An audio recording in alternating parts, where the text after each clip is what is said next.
Hare Rama Krishna, Hare Rama Krishna, Hare Rama Krishna.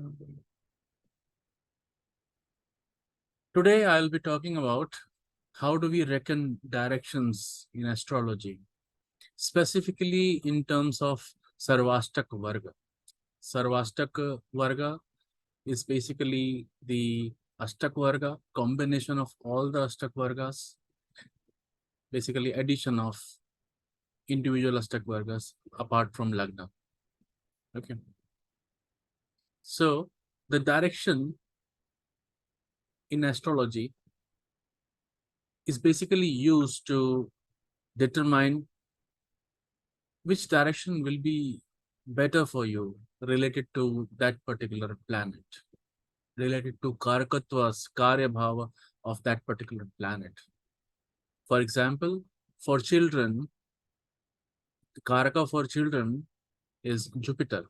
Jupiter is the Karaka of children. Jupiter is the Karaka for wealth. So it will be interesting to know which direction would be better for you to acquire more wealth, or which direction will be better for your prospect of getting children or having future prospects about your children. For Shukra, Venus, its main karakatva is spouse, love and relationship. So if somebody is single and he's trying to find out uh, where his or her spouse will come from, then in that case, Venus Ashtakvarga would be useful. If somebody is into business, and then it will be interesting to find out which direction he should move or he should pursue his business so that he can achieve greater heights.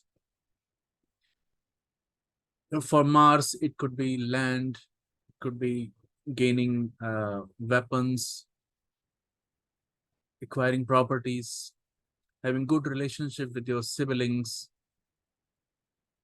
So these are some of the applications of knowing directions based on the Ashtakvarga. There are several methods to reckon direction in astrology. Mainly, there are two. Okay, so that I'll be discussing today. And these two, how, in what situation these methods are applicable. It is not that it may so happen that the same sign is going to denote different direction using method 1 and different direction using method 2. So most of the time we'll get confused. So today I'll elucidate what is the purpose of each of the method and in what situation you should use it. So let me share my screen now.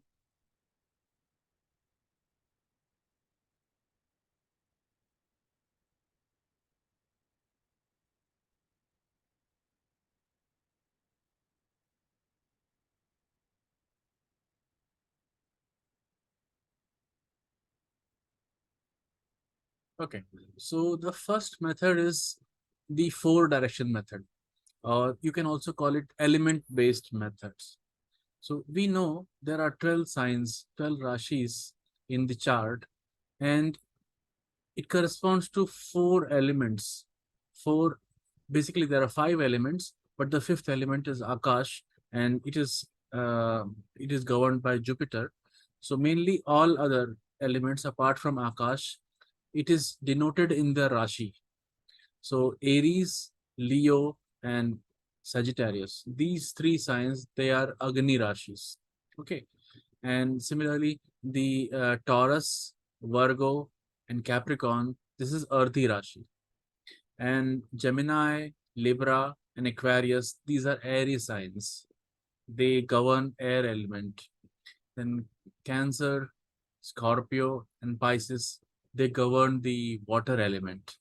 So these 4 elements are governed by these triad of rashis. So if you see the South Indian chart that I have shared, then you see these rashis, they are entwined to each other. So Aries, Leo, and Sagittarius, they are entwined to each other, and all the 3, they have same element. They govern same element. Then Taurus, Virgo, and Capricorn, they also govern the same element, which is Earth. And Gemini, Libra, and Aquarius, they also govern air element, and likewise water element. So these tattvas, these elements, they denote sign.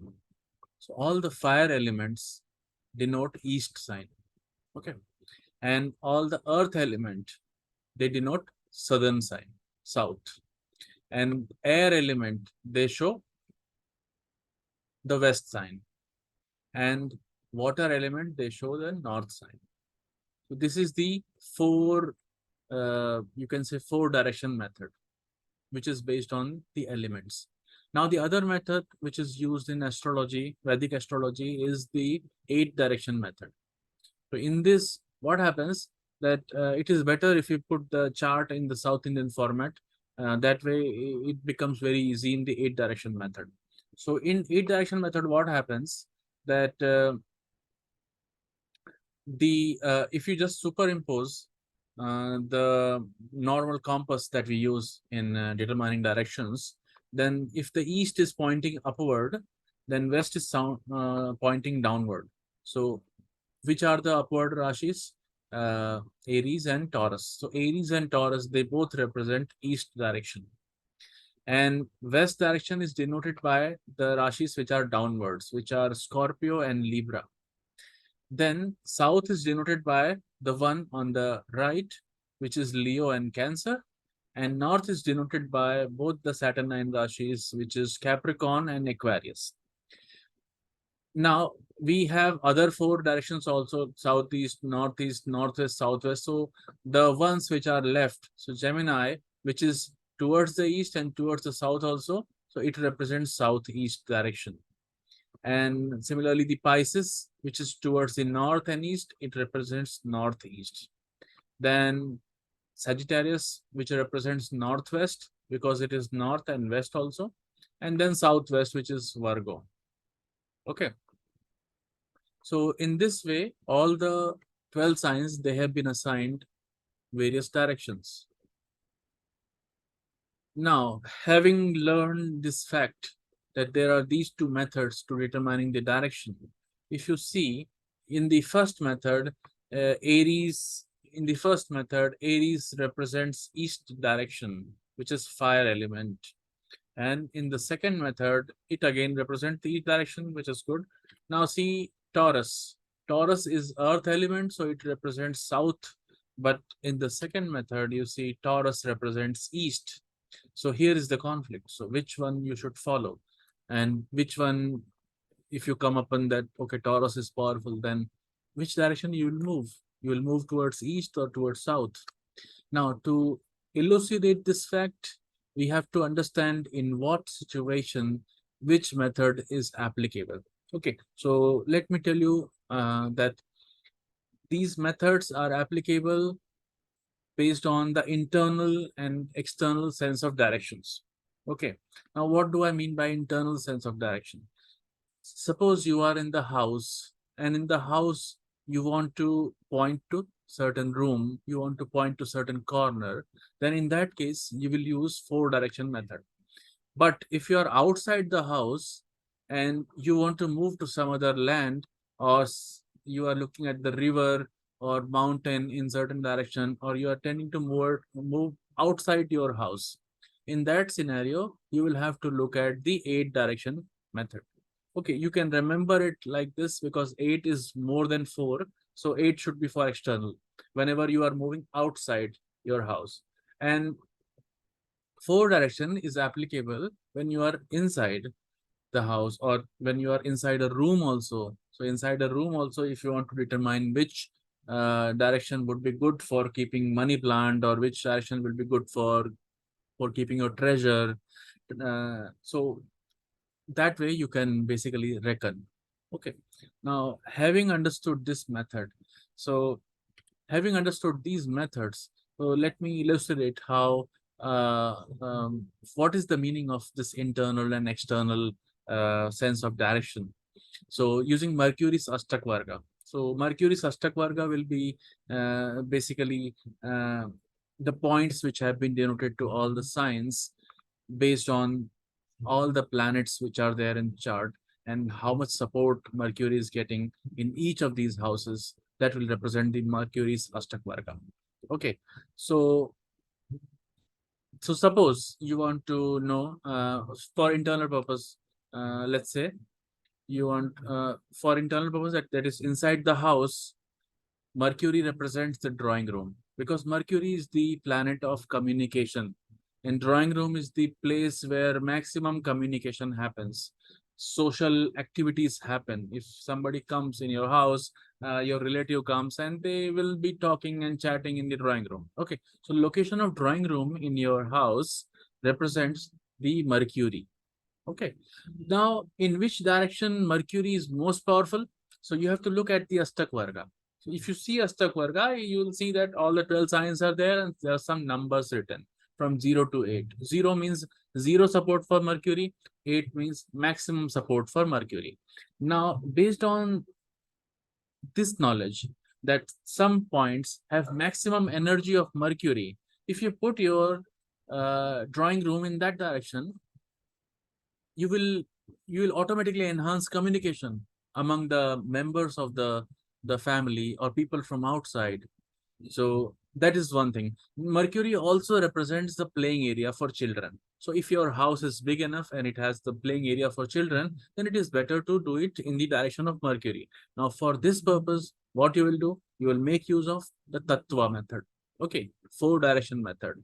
Using four direction method, you will find out which direction has the maximum point for Mercury. And based on that, you will locate your drawing room, you will locate your kids playing area. Okay, it also represents the direction to worship Vishnu. Suppose you are a Vaishnav. Okay, you worship Vishnu, Dasavatar, and you want to meditate on the forms of Vishnu. Then you should know which is the point where maximum energy of Mercury is there, because Mercury represents Vishnu. Okay, Vishnu is the god of Mercury. Vishnu is the lord of Mercury. Okay, if you want to appease Mercury, then you have to worship Vishnu. So, at what point you should meditate? At what point you should perform your puja? So, to determine that also, you can make use of the internal method. That is the four direction method. Okay. Then where to perform your podcast? Okay, where to perform your podcast? So, podcast is also essentially an act of communication. Mercury is the planet of communication. So, if you perform your podcast in a place which has the high energy of Mercury, then you'll be harnessing that communicative power inside you. So it will be useful for that. Now let's take a look at the external factors. Okay, external ways of determining. So direction to win litigation. Okay, Mercury represents litigation. Okay, it represents vad vivad with other people, with conflict with other people.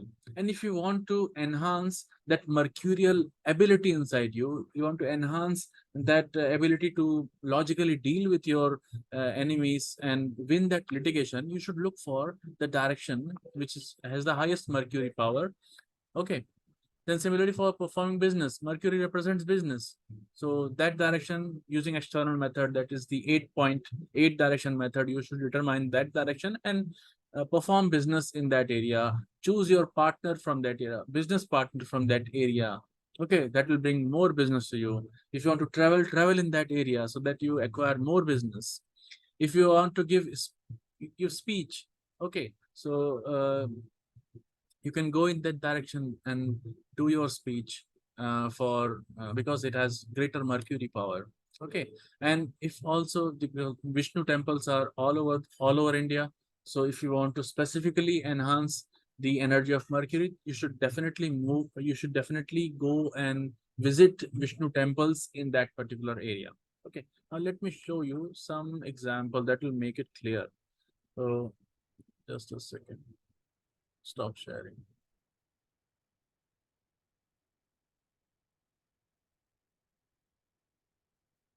Okay. So this is the chart for the current time. Okay. So I hope this Mercury chart of Mercury is there. The Ashtakvarga of Mercury you can see. Okay.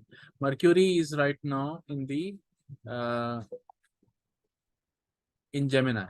Okay. So let's apply both the methods. Let me make it to Prasthar Ashtakvarga. At least that will be bigger. Okay. So you see here. Now let's apply the 4-direction method first. Aries has 4 planets, so 4. Then Leo has 4 planets. Then Sagittarius has 3 planets. So 4, 4, 8 plus 3, 11. Okay. So Aries is 11.